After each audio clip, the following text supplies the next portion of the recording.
Welcome, friends, to Gloomwood Radio. I'm your host, Dawson, and tonight we're dimming the lights and tuning into a story from halfway across the world. Before we begin, if you enjoy the tales we share here, please consider showing your support. A simple like, a share with a fellow enthusiast, or subscribing to the channel helps us immensely. And for those who are able, the super thanks button is always appreciated. All right, let's get into it. Tonight's story comes to us from a listener in Thailand. Now, it's important to remember that beliefs about the supernatural, about spirits and the unseen world, can be very different from culture to culture. In Thailand, these beliefs are deeply woven into the fabric of daily life. So I invite you to listen with an open mind. Think of it as a story, a chilling piece of folklore from a distant land, and try not to get too hung up on what you believe is possible. This is the story of a woman we'll call Anna and her daughter, Chloe. Anna starts by telling us that she was never a believer. She'd never seen a ghost, never felt a strange presence, nothing. Her life was perfectly normal. The strangeness began with her daughter, Chloe, while she was away at university, living in a dormitory off campus.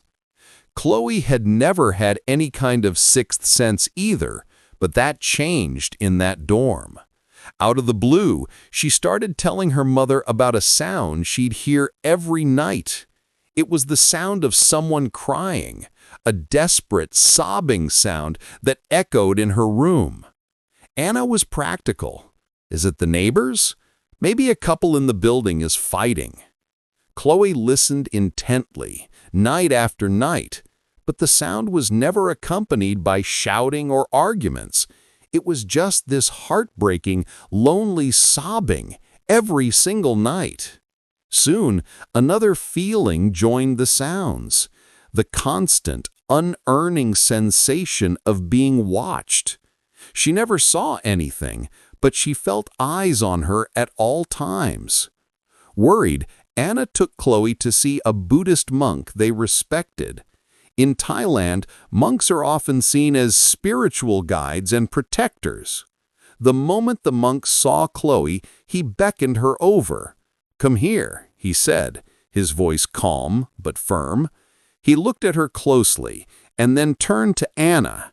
"Her third eye has opened," he explained. "Her senses are now open to the other side." Anna was stunned. "Can that just happen on its own?" "Yes," the monk replied. "Sometimes it just does." A short while later, they consulted a Brahmin priest for a ceremony at their home, another spiritual figure in Thai culture, often involved in rituals.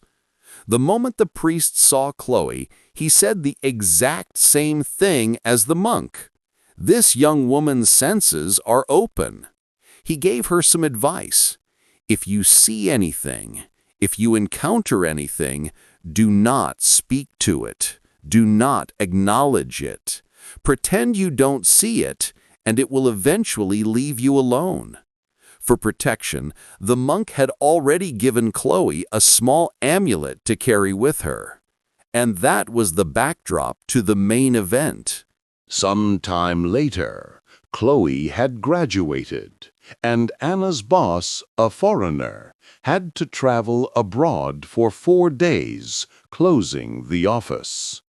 He was a kind man and said, "Anna, since I'll be gone, why don't you take a vacation? Go to Chiang Mai. And don't go alone, take your daughter with you. It's on me."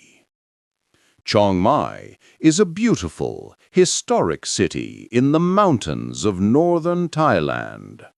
The boss was fond of a particular style of hotel there, what they call Lanna-style. It's very traditional, with lots of dark wood, bamboo decorations, and a very natural, earthy feel. He often stayed in places like that. Anna was grateful, but told him to just book one night, as she might want to travel around the area for the other 3 days. The problem was, when she tried to book her usual hotels, everything was full. It turned out to be the weekend of a major university event where all the new students hike up the local mountain, and families from all over the country had flocked to the city. Unable to find anything, she told her boss. He got excited. "Oh, I found this place. I love it," he said. "It's a mix of brick and wood, very Lanna-style. I have a good feeling about it. I booked it for you." So, Anna and Chloe flew to Chiang Mai. The hotel was a modest 2- or 3-star place, nothing fancy, just a place to sleep. At the front desk, the staff checked them in and handed them a key card.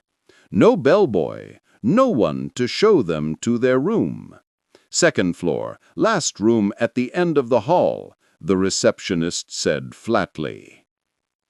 They walked up the stairs to the second floor and turned left. The hallway was narrow, with 3 rooms on each side facing each other. Their room was the very last one, on the left. When Anna tapped the key card, the door was incredibly stiff. It seemed to groan open, but only halfway, as if something was blocking it.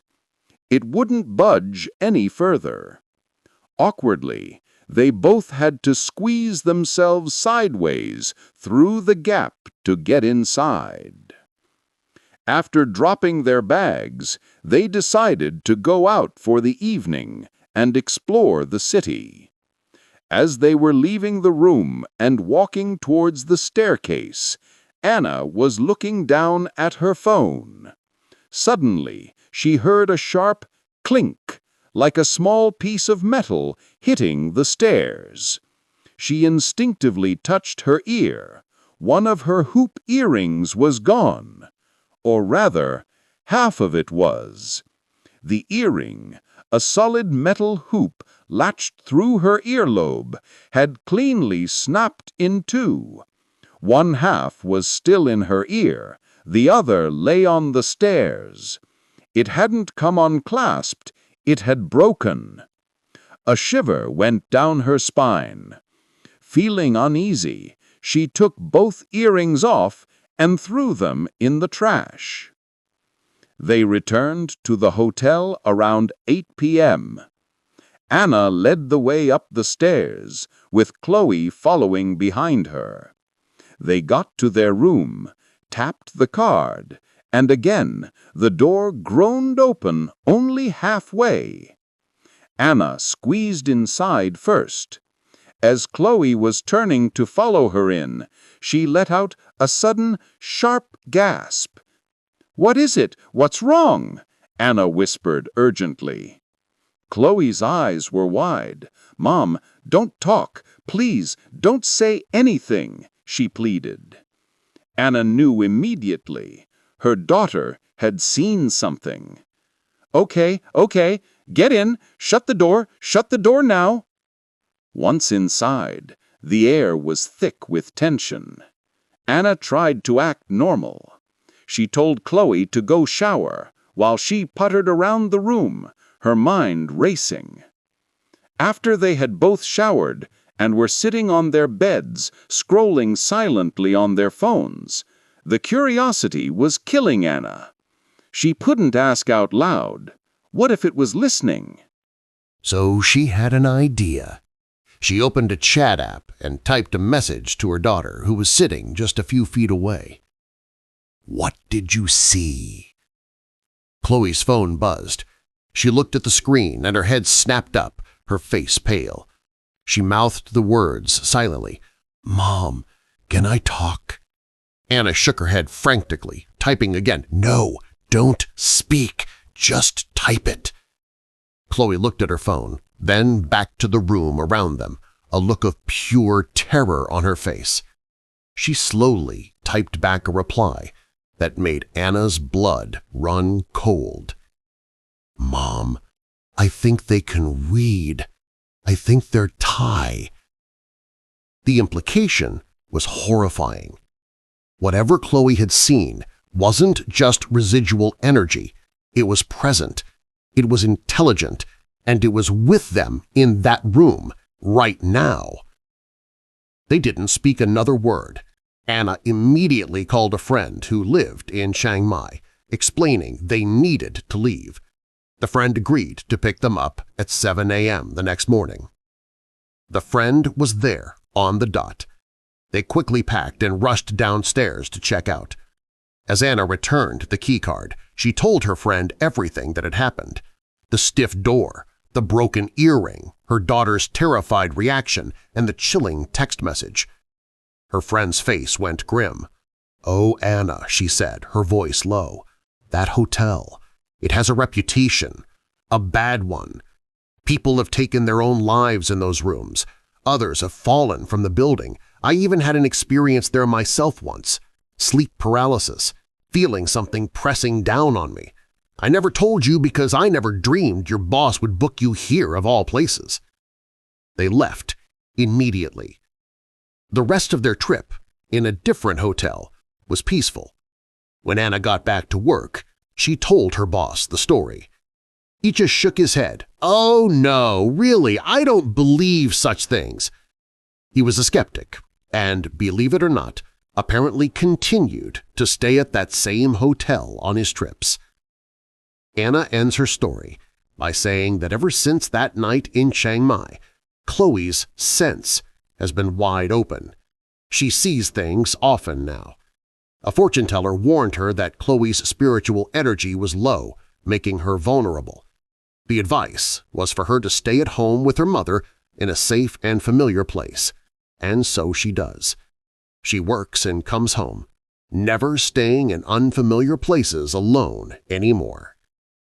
A chilling reminder that sometimes the most terrifying ghosts aren't the ones that jump out and scream, but the ones that let you know, silently, that they are watching.